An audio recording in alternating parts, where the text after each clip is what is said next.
ইংরেজিতে একটা প্রবাদ আছে, don't put your all eggs in a single basket. এর মানে হচ্ছে আপনারা একটা ঝুড়িতে সমস্ত ডিমগুলো রাখবেন না। কাজে যাতে যদি আপনার হাত থেকে ঝুড়িটা পড়ে যায় তাহলে সমস্ত ডিম যেন না ভেঙে যায়। এই কনসেপ্ট থেকেই আপনাদের মিউচুয়াল ফান্ডের যে কনসেপ্টটা সেটা গড়ে উঠেছে। আজকের এই ভিডিওতে আমরা জানবো মিউচুয়াল ফান্ড কি, এখানে কত রকমের মিউচুয়াল ফান্ড অ্যাভেলেবেল থাকে, আমরা অ্যাজ আ বিগিনার কিভাবে মিউচুয়াল ফান্ডে ইনভেস্ট করতে পারি, আর এখানে রিস্কি বা কতটা রিটার্ন কত পাওয়া যেতে পারে, সমস্ত কিছু জানবো আজকের এই ভিডিওটাতে। তো আসুন আজকের ভিডিওটা শুরু করা যাক। আমি মধু, আপনাদের বন্ধু, আর আপনারা দেখছেন ইনভেস্টমেন্ট জার্নি বেঙ্গলি। ভিডিওটা শুরু করার আগে আপনাদের কাছে একটা রিকোয়েস্ট, যদি চ্যানেলটাতে নতুন হয়ে থাকেন তাহলে চ্যানেলটাকে সাবস্ক্রাইব করে নিন আর পাশের বেল আইকনটাকে হিট করতে ভুলবেন না, যাতে আমি যখনই নতুন কোনো ভিডিও নিয়ে আসবো তার সঙ্গে সঙ্গে আপনারা নোটিফিকেশনের মাধ্যমে পেয়ে যান। তো আসুন আজকের ভিডিওটা শুরু করা যাক।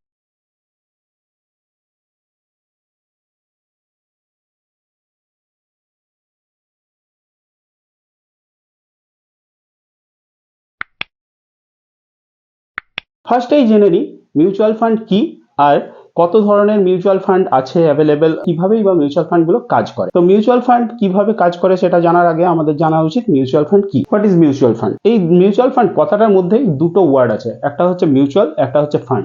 আমরা সবাই কম বেশি সোশ্যাল মিডিয়া ঘাটাঘাটি করি, তো সোশ্যাল মিডিয়াতে মিউচুয়াল কথাটা কিন্তু খুব কমন। মিউচুয়াল, সাপোজ আমার কোনো এক বন্ধু আছে যার নাম হচ্ছে রাম, আবার রামের আর কোনো বন্ধু আছে যার নাম রহিম। তো রহিম আমার ডাইরেক্ট ফ্রেন্ড নয়, সে আমার মিউচুয়াল ফ্রেন্ড। রামেরও ফ্রেন্ড আমি, আর রামের ফ্রেন্ড রহিমও। কিন্তু রহিম আর আমার মধ্যে ডাইরেক্ট কোনো বন্ধুত্ব না থাকলেও তারা আমার মিউচুয়াল ফ্রেন্ড। তো এই কনসেপ্টটা থেকেই মিউচুয়াল ফান্ডেরও কনসেপ্টটা এসেছে। এখানে আমাদের ইচ্ছা হতেই পারে যে কোনো একটা কোম্পানিতে আমরা শেয়ার ইনভেস্ট করব, কিন্তু আমাদের খুব একটা নলেজ না থাকলেই আমরা সেই সাহসটা করে উঠতে পারি না। আবার কখনো কখনো আমাদের ফান্ডেরও কিছু সমস্যা থাকে, ক্যাপিটালের কিছু সমস্যা থাকতে পারে। যেমন আমাদের কাছে হয়তো ক্যাপিটাল খুব বেশি নেই, হয়তো 500 টাকা বা 1000 টাকাই ক্যাপিটাল আছে, আমরা ইনভেস্ট করতে চাই, কিন্তু যে কোম্পানিতে আমরা ইনভেস্ট করতে চাই সেই কোম্পানির শেয়ারের প্রাইসটা অনেকটাই হাই।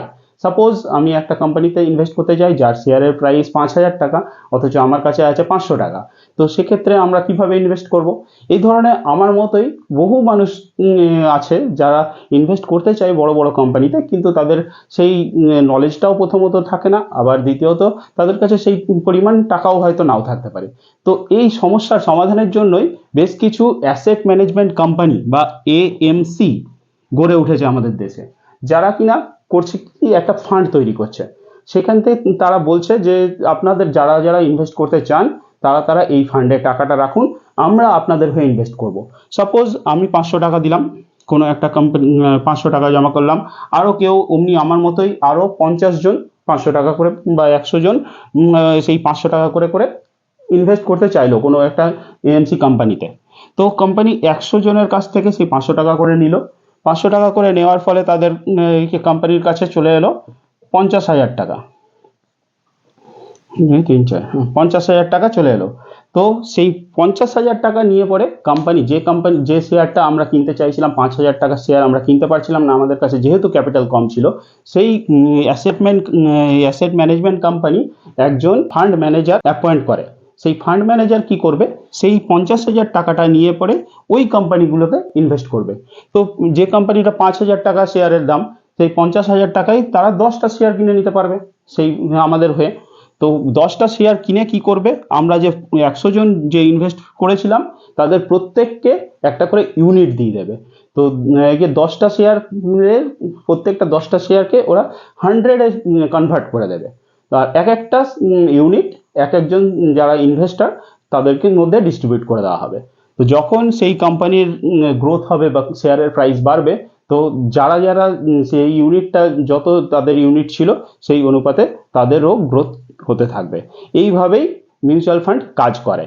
মিউচুয়াল ফান্ড এইভাবেই গড়ে উঠেছিল মানুষের সমস্যার সমাধান করার জন্য। যারা ইনভেস্ট করতে চায় আমাদের মতো, যাদের খুব বেশি ক্যাপিটাল একবারে ইনভেস্টমেন্ট করার ক্ষমতাও নেই বা করতে চায়ও না, তাদের জন্য এই সুবিধাটা আনার জন্যেই এই ধরনের ম্যানেজমেন্ট কোম্পানি, যারা অ্যাসেট ম্যানেজমেন্ট কোম্পানি গড়ে ওঠে এবং তারা মিউচুয়াল ফান্ড ইন্ট্রোডিউস করে পরে সেই কোম্পানিগুলোতে আমাদের হয়ে ইনভেস্ট করে দেয়। তো বোঝা গেল এইভাবে আমরা মিউচুয়াল ফান্ড কাজ করে। তো মিউচুয়াল ফান্ড কিন্তু বিভিন্ন ধরনের হয়। কত ধরনের হয় আমরা এবার জেনে নিই। মিউচুয়াল ফান্ড কি কি টাইপ, কত ধরনের হতে পারে। মেনলি মিউচুয়াল ফান্ড 3 টাইপের হয়। কি কি?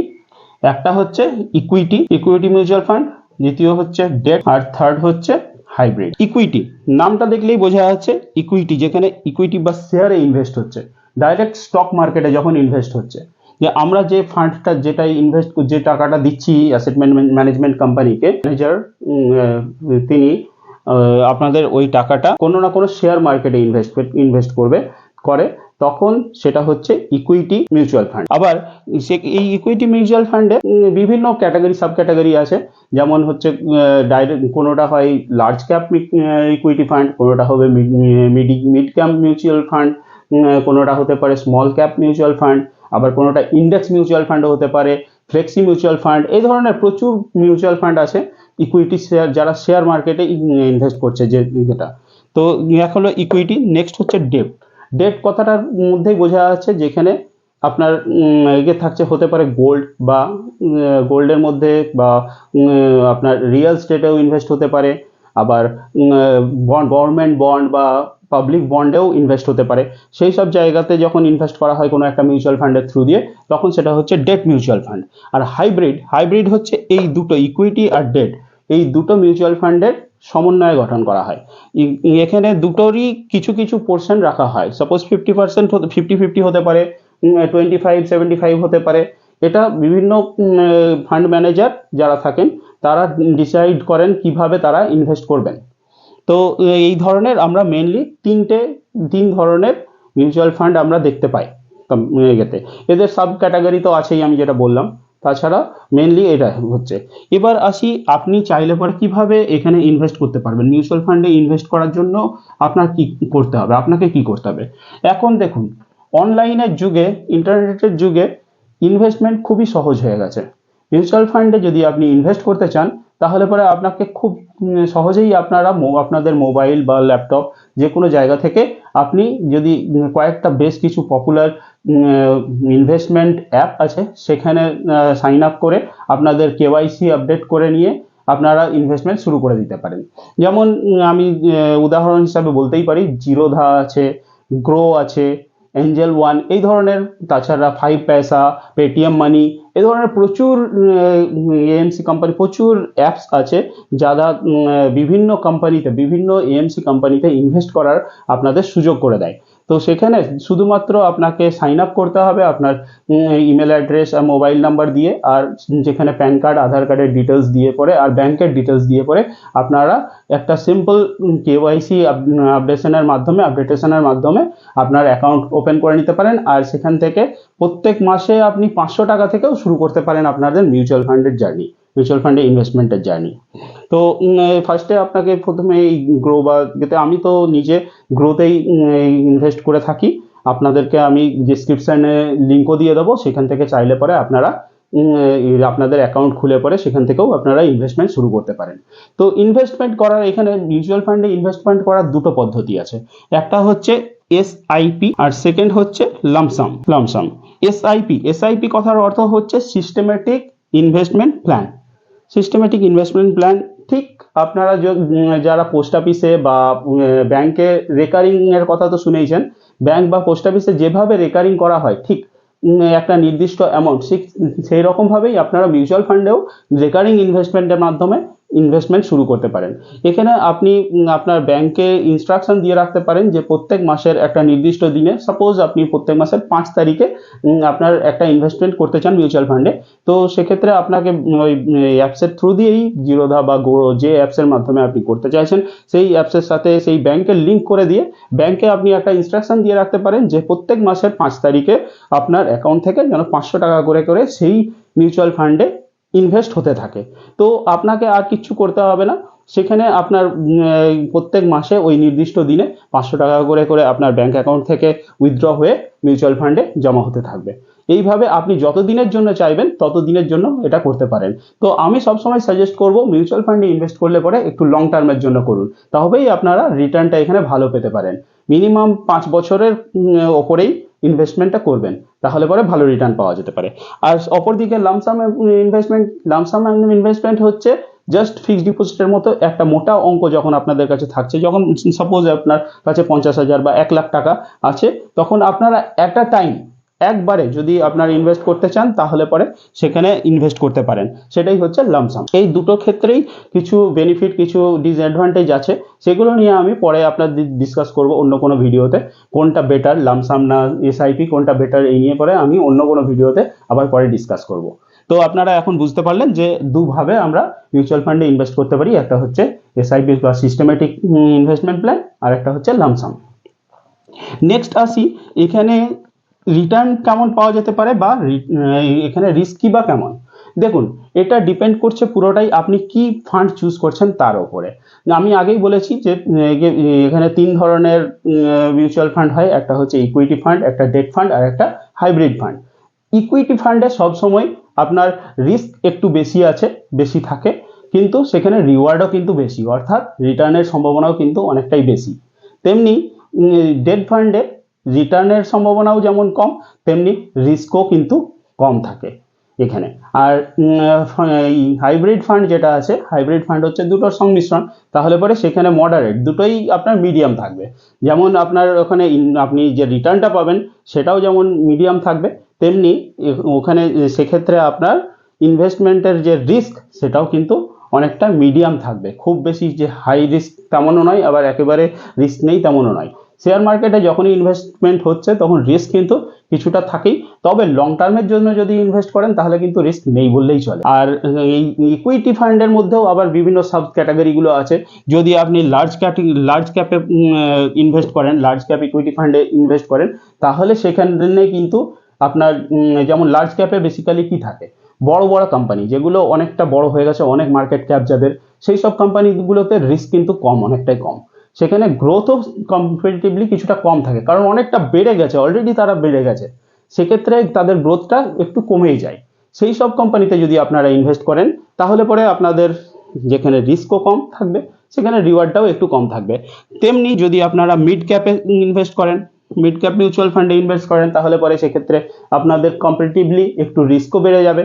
মিড ক্যাপে মানে মিডিয়াম ক্যাটাগরির কোম্পানিগুলো থাকবে, সেখানে আপনাদের যেমন রিস্কও কিছুটা লার্জ ক্যাপের তুলনায় বাড়বে, তেমনি সেখানে রিটার্নও কিন্তু লার্জ ক্যাপের চেয়ে আপনারা বেশি পেতে পারেন। আবার স্মল ক্যাপে যদি যান, আরও স্মল ক্যাপে করলে পরে আরও আপনাদের রিস্ক বাড়বে।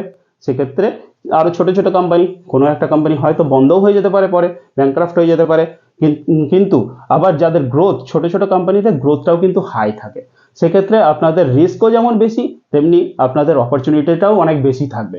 তাই আপনার যদি বয়স কম থাকে, আপনার যদি একদম ইয়াং হন, 30 বছরের কম থাকে, তাহলে পরে স্মল ক্যাপে আপনারা একটু রিস্ক নিয়ে বেশি রিওয়ার্ডের জন্য যেতেই পারেন। তবে যদি আপনাদের বয়স 30 থেকে 45-এর মধ্যে হয়, তাহলে আমি সাজেস্ট করব সবসময় মিড ক্যাপকে চুজ করুন। আর যদি আপনাদের 45-এর ওপরে এজ হয়, তাহলে আপনাদের রিস্কের ক্যাপাসিটিটা একটু কমিয়ে নিয়ে পরে লার্জ ক্যাপে ইনভেস্টমেন্ট করাটাই বেস্ট। তো এগুলো হচ্ছে আমার সাজেশন। এবার আপনাদের কতটা আপনারা রিস্ক নিতে পারবেন সেই মতো বিবেচনা করেই আপনাদেরকে আপনাদের ফান্ডটা চুজ করা উচিত। এছাড়াও আরেকটা পপুলার ফান্ড হচ্ছে, আরও প্রচুর ফান্ড আছে, ফ্লেক্সি ক্যাপ ফান্ড বা আপনার মাল্টি অ্যাসেট ফান্ড, এই ধরনের প্রচুর ফান্ড আছে।